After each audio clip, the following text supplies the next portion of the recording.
What is going on, guys? It is Bucky and welcome to your 33rd JavaScript tutorial. And in this tutorial we're going to be going over how to add array elements using a loop.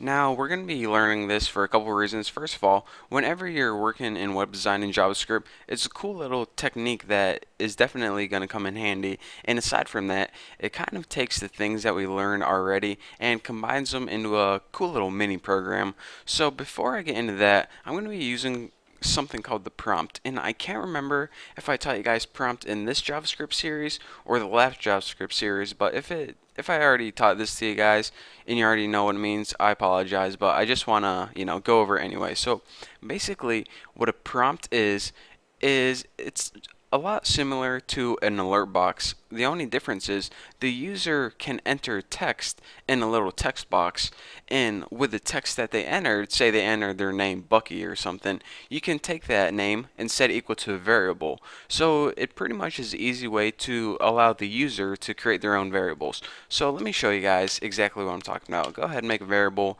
I'm going to name mine pi or whatever and set it equal to prompt. This is a built-in JavaScript function, so no need to create it yourself later on. And prompt takes two parameters. The first parameter is something like enter your name.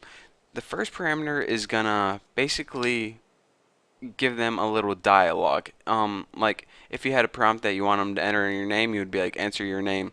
If you want to prompt, say pick a number, you would write pick a number. You'll see later on where this appears on the text box.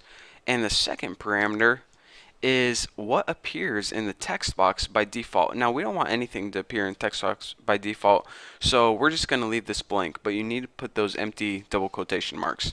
So now whatever they enter in this text box or the prompt box that pops up, it's going to be stored in the variable pi.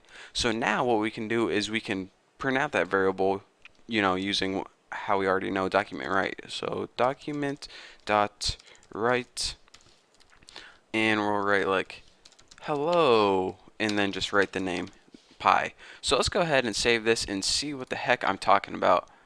So here is my prompt box right here. Enter your name, Bucky Roberts.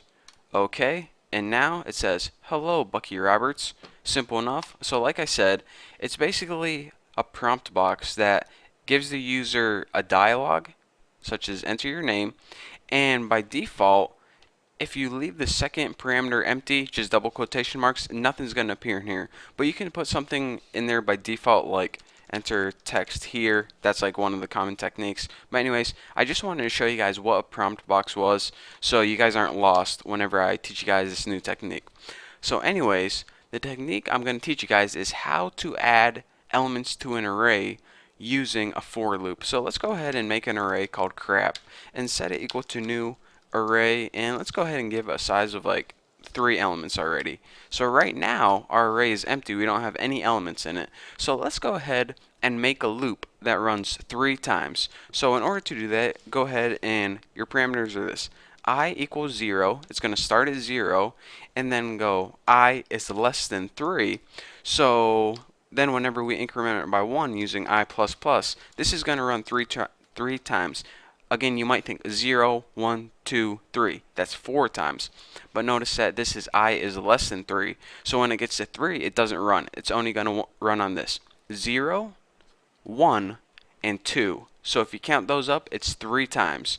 So now we know that I is going to be equal to 0 the first time, 1 the second time, and 2 the third time. So now we can use that to our advantage because remember, whenever we're creating an array indexes start at 0, so then again, whenever we create our array, we can just go ahead and stick I in here. And now it's going to run 3 times. First it's going to say crap 0, the second time it runs it's going to be crap 1, and the third time it's going to be crap 2. Those are the 3 elements that we need to, to fill our array. So let's go ahead and we can just add elements in here like hey now, or baked beans or whatever we want, but we want the user to enter these elements. So in order to do that, here is where we use that technique we just learned called the prompt box, just like that. So let's go ahead and give them something like add something to the array. Why hit caps lock? I don't know, but F it, I'm keeping it. And then we don't want to put anything in there by default because that would just be dumb. So now what's going to happen is this prompt box is going to pop up 3 times. The first time it's going to say add something to the array. You're going to type something in and it's going to add it to the array index 0. The next time you type something, it's going to add it to array index 1. And the last time, it's going to add something to array index 2. So now we have a populated array, and then we can just do something with it, like print it out on the screen, like document dot write, and just go ahead and write something like crap 0 plus crap 1 plus crap 2. So let's go ahead and save this, and I got a feeling something's going to happen here. Oh, check it out. It worked perfectly. I thought that this was going to appear over here off the screen, but game time. So it says add something to the array. Now we're going to add something like baked. Actually, let's add something like beans. And then we press OK, and that beans right now is stored in array 0. So now it runs through the loop again, add something to the array, and add something like candy. So we press OK, and now candy is stored in array 1. And now this is the last time it's going to run. It just says add something to the array, and we add something like dogs. And press OK, and when we press OK, that's going to be stored in crap 2. So now we have beans in 0, candy in 1, dogs in 2. So then whenever we printed out 0, 1, and 2, it printed out our filled array. So that's pretty cool, and I know I could have probably added some spaces there or maybe some line breaks, but again, this is just a quick example showing you how to have the user populate an array using a for loop. So if you understood that, then you got the main idea of 1, why an array is useful, and 2, why loops are useful. And there are a lot of different techniques that you can use using an array and loops, and not only entering information, but they're also really useful when printing out information. So again, the most common technique that I want to stress is this: use the array index as the counter.